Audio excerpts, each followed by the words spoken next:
Many people would like to help homeless people, but they're afraid if they give money to them directly, they'll be spent on drugs. What are effective ways for an average citizen to help? I mean, my attitude is if I feel like giving them a couple of bucks and I have it, I give it to them. It's theirs. They own it. It's their money. They can do whatever the hell they want with it. I don't worry about what the business person might do with it. I do worry about what the government does with my money that they take, but that's a different story. But I don't, panhandling didn't start with homelessness. It isn't going to end when we address homelessness. It's going to end when we address poverty and racism. So let's just be clear about the issue. We talk about homelessness as if it's about, those people and them in our streets. It's the them versus the us that is the creation of this thing. I give you a buck, it's your buck. What you do with it, that's your business. Are you doing the 1 minute? I agree with that answer. And let me just say briefly, in my field, please don't ask me how I can get out of jury duty. We need open-minded, fair, diverse cross-section of the community to be on juries. That's the way the system works. So please show up for jury duty. And I would say, at the very least, I think we all have a moral obligation that when you see somebody on the streets, is to say hello to them or to look at them and not look through them. And I know that seems like it's just like this kumbaya thing, like just be nice to everybody and things will get better.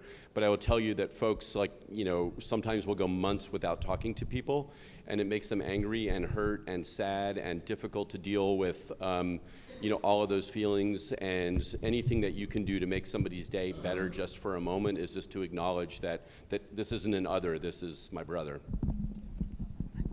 Yeah, a huge plus one to what Jeff just said. I was going to say it's about being human and just kindness and interaction, right? I was chatting with a homeless individual and he was sharing with me how someone hadn't asked his name in what felt like years.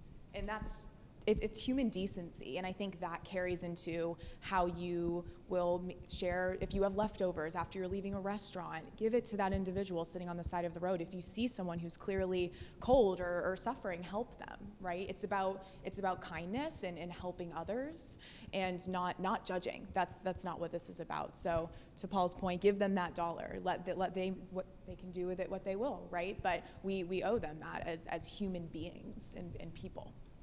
Say one more thing. Please. Sorry.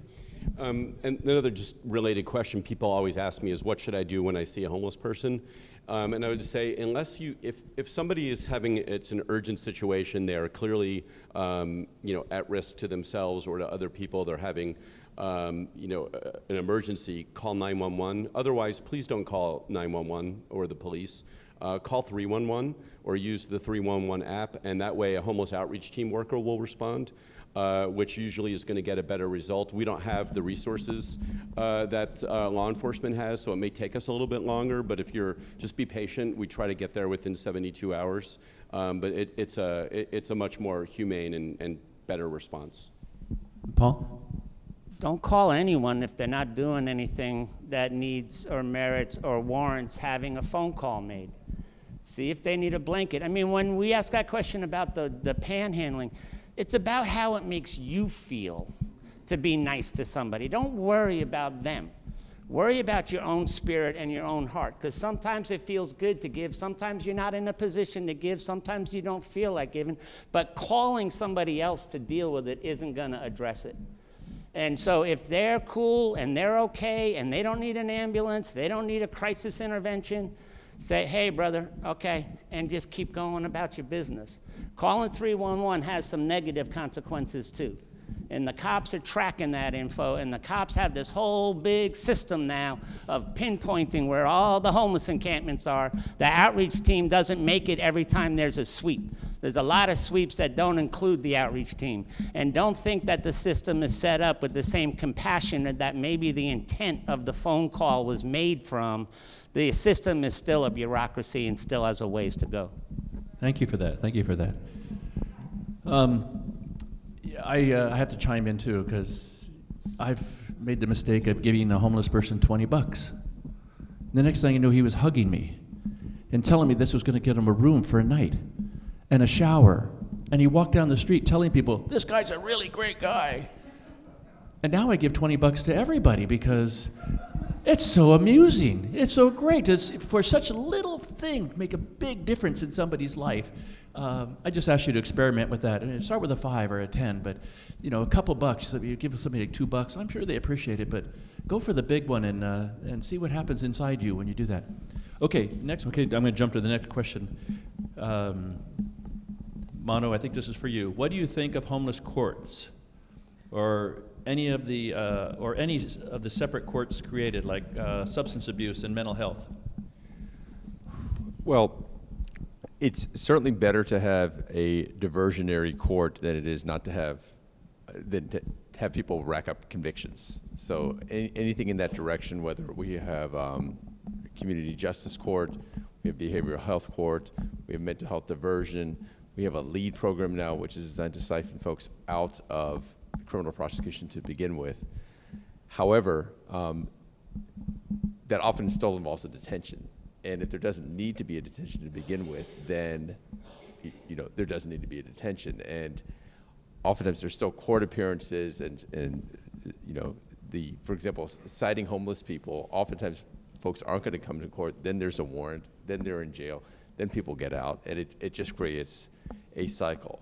But overall, yes, I think anytime we can move in the direction of rehabilitative services, that's as opposed to criminalization and particularly a conviction, that's going to help in the long run. It's going to help someone it's going to potentially be, because every conviction is a barrier to employment. So we have a very active clean slate program where we try to get people's records cleaned, and we've probably the best one perhaps in the country, where we're very aggressive at getting people's records cleaned. However, it'd be better if public health issues weren't criminalized to begin with. And a lot of these, again, if we take one step further back, let's put more money to affordable housing rather than diversionary programs, so that we don't have to then issue citations to people who are homeless. So I'm in favor of them, but only if looked at it in a broader context. And I do a lot of expert witness testimony in courts, and actually was part of a fight against the homeless courts. Even though doing the Right to Rest Act and decriminalizing, going back to the Jim Crow days, is in our blood. But I've worked in this stuff now for 37 years. Mentally ill people were going to jail because they're mentally ill, so the court said, we don't want to deal with this stuff. We're going to set up a separate court. Substance abuse, that's an addiction. That's a health issue. We're not providing health care services. I can tell you, between mental health and substance abuse, how many halfway houses, lodges, Chateau Agape, the community-based residential programs have been shut down over the same period of times we're watching our court system adapt to the health issues and the housing issues of the people coming into it. Mainly, they're all poor, and they all have a real issue. Then homeless courts start, and the number of anti-homeless laws continues to go up. And the courts set up a separate system to deal with the fact that homeless people are being criminalized. Those three things should tell you we got a problem. And stop using the police. Don't make it easier for the courts to adapt their calendars to, if every single person being criminalized had an advocate attorney fighting for them, like San Francisco's office does better than most in this country, those courts would be so overwhelmed, maybe they would stop criminalizing the people in the first place, and that's where we would try to go.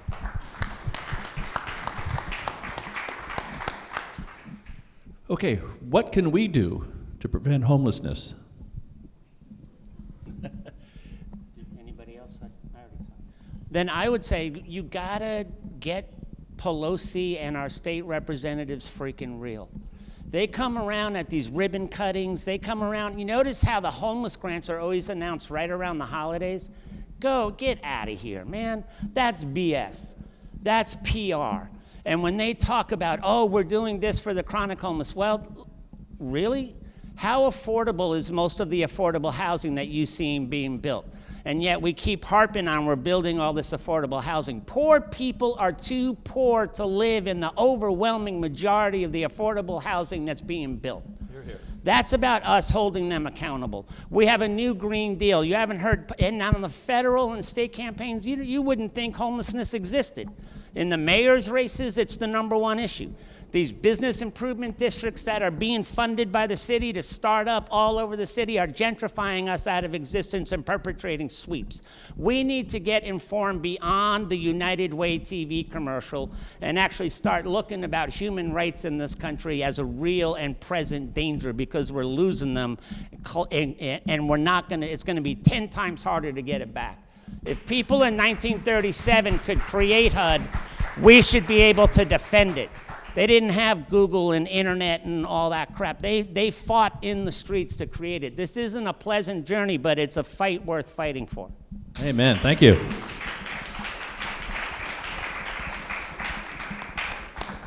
So I'm heartwarmed to hear that this is a human rights issue, because that's what the United Nations is all about, human rights worldwide.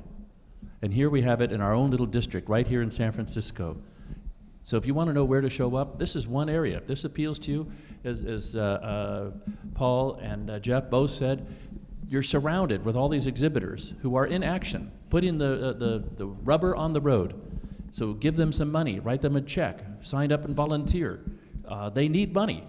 They got rent, they got phone bills, they got insurance to pay, but they need you, and that's how you can support. And if you can't give them a check, offer to volunteer or talk it up to your friend. Say, hey, I really wish I could help out this organization, but I just don't have it this week. And or maybe do a little fundraiser for them.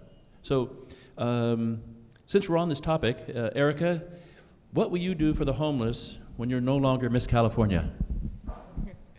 So I actually see Miss California as a stepping stone, and in terms of me really diving in, and it gives me the ability to have greater reach with the title. And so I will continue the momentum of everything that I'm doing. I don't plan to just do this for a year, then hang up my hat. It's something that I really want to continue and build into my lifestyle in terms of actively volunteering, fundraising, meeting with important individuals who we can influence in a positive way, focusing on education and ensuring that our youth is aware of issues that exist, and starting to make sure that they understand at a young age what's going on out there and how they can help and how they can contribute and make a difference. So I think for me, it's just continuing the momentum, and through this, as Miss California, being able to have a platform and have met some really important people to where I can partner effectively and help as much as I can as one individual who hopefully has some following through this experience as Miss California. And also working with the incredible organizations that are here. I can't wait to speak with all of you. I feel very lucky to work with Glide, as I've said, but I'm eyeing you up here. But it's working with you all as well and helping further your mission and your initiatives that currently exist and are underway, and just being as much of a partner and advocate as physically possible. So last question. I think we have a friend in the governor's mansion. I don't know. Do we on this issue? Can we turn to Sacramento and with some optimism about getting some help? Since Jeff, you said this was a California issue, but Paul, why don't you start off and we'll just work our way down. Because I laughed? Yes, that's right. You said, you raised your hand. I mean, I don't know how many people were here throughout the whole Care Not Cash fiasco and the dehumanizing of people under Care Not Cash, and the brutal way in which poor people that were welfare recipients were depicted. But that's exactly the kind of neoliberal attitude I'm talking about. You're talking about people that are poor, but you can't trust them to have money because they don't know what to do with it. You only ever hear that when TARP came around and they were bailing out the banks, they didn't bail them out with Care Not Cash. They bailed them out with cash. You're in a capitalist system, you're poor, and you're doing street cleaning, or you're doing the job search, you're doing all the requirements that are fostered upon you in order to get the chump change welfare check, but you can't be trusted what you're gonna do with that money. And to run a whole political campaign and to move a whole department targeting one group of people, the homeless community, and to ignore the realities. I met with Newsom all the time, man, because I was at the Homeless Coalition then. And if you're going to talk about homeless people, you're going to meet with the Homeless Coalition, guarantee you. And his comment to me, looking at the Without Housing, which is a whole booklet and documented, Benioff didn't give us 300 or 30 million, but we know how to do research. And if you got a mouth like ours, your research better be accurate.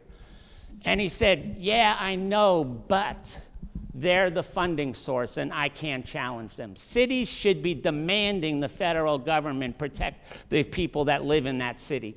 They should be demanding the state government protect mentally ill people and refund the residential community-based mental health treatment that put people out in the street in the first place. They should be making those demands as mayors. They should be advocates for the whole community, not just the wealthy members of the community. And I don't think Gavin, in his heart of hearts, is at that place yet. I think he has to be forced into that place, and then I think he could be very effective because he's young, white, and cute and all that stuff. But I think that we need to hold them accountable to know that it's not just the advocates and the organizers and the poor people telling you this. It's the community as a whole that is telling you, as our representative, you better be fighting for all of us. Thank you. I'll just briefly touch on a couple of legislative reforms that I'd like to see in my field, because as I was saying before, those convictions lead to problems with job prospects, which then lead to problems with housing. In the state of California, you can pick up a strike as a juvenile, but you don't have the right to a jury trial. So you don't have a right to get 12 people to sit down to see if you have it, but the prosecution can charge you with the strike, and the only person you have is a jury of one, which is a judge. That's unfair. That has to stop. Also, overcharging is a massive problem that we have. It's not uncommon to be in a situation where a prosecutor will say, hey, you can plead guilty to this felony, do another month in jail and go home. But then if the answer is no, well, that prosecutor might be asking for 6 years, 10 years, 12 years. You know, there's no limit to what they can ask for if the client is convicted after exercising the right to a jury trial. So just like when we have juvenile strikes and we have overcharging like that, we just tried to push the bill through. It didn't get through, to try to put some checks on overcharging.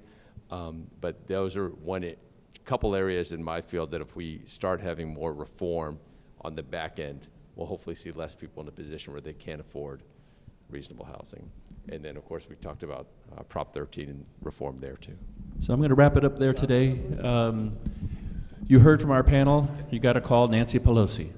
We got to act at the federal level. You found out today a little bit about our governor's position, his track record. Maybe if he had to do it over again today, he'd rethink it because of what happened. We have some really intelligent people here to guide him and the other representatives in Sacramento, so we got to get on their case. So if you like to see homelessness addressed, don't attack the homeless. Go to the solution people, which we've heard about today, and let's make a difference. So please give our panel a big round of applause for showing up.